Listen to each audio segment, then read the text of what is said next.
Good afternoon, you're watching ITV News Central. A Chinese businessman from Coventry has been found guilty of the murder of a family of 4 from Northampton.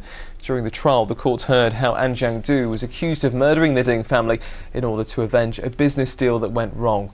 Jeff, Helen, Nancy and Alice Ding were found stabbed to death at their home in Northampton in 2011. Fire investigators say faulty wiring caused a house fire which killed 4 people near Chesterfield last week.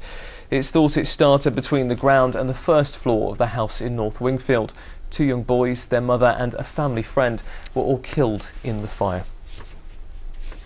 One of the officers at the centre of the Plebgate scandal says he's ready to swear on oath that ex-Cabinet Minister Andrew Mitchell called him a pleb in Downing Street last year.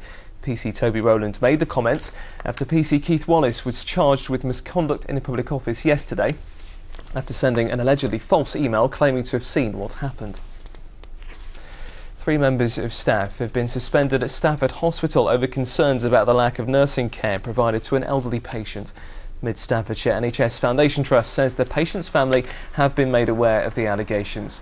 An incident was reported earlier this month by nursing staff. An investigation is now underway. Leicester Royal Infirmary has unveiled plans for a £48 million revamp of its A&E department.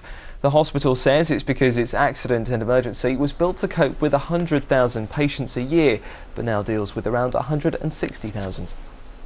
We're looking at making sure that they have the best emergency facilities that they can have and that we make it fit for purpose for the future. So this isn't just a development for 3 years' time or 2 years' time. This is to last into the next 10, 15, 20 years so that we stay having excellent emergency services.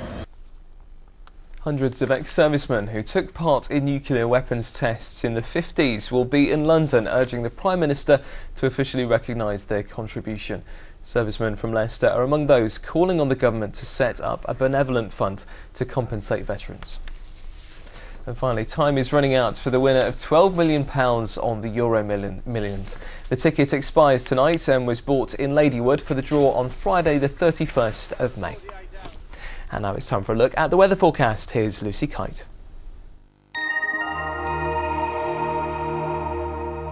It could be cool in Birmingham, but somewhere in the world, the sun is shining.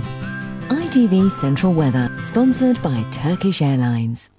Hello, well it's turning cold and frosty again as we head through the next few days. From around Friday onwards we're going to see really cold air moving in from the north, so a return to those chilly, frosty nights. As for today, well, around average temperatures, certainly not feeling quite as chilly as it has been, although it is going to remain fairly cloudy as we head through the rest of today. The best of any brightness really in the northeast corner there, but some mist patches lingering as we head through this afternoon.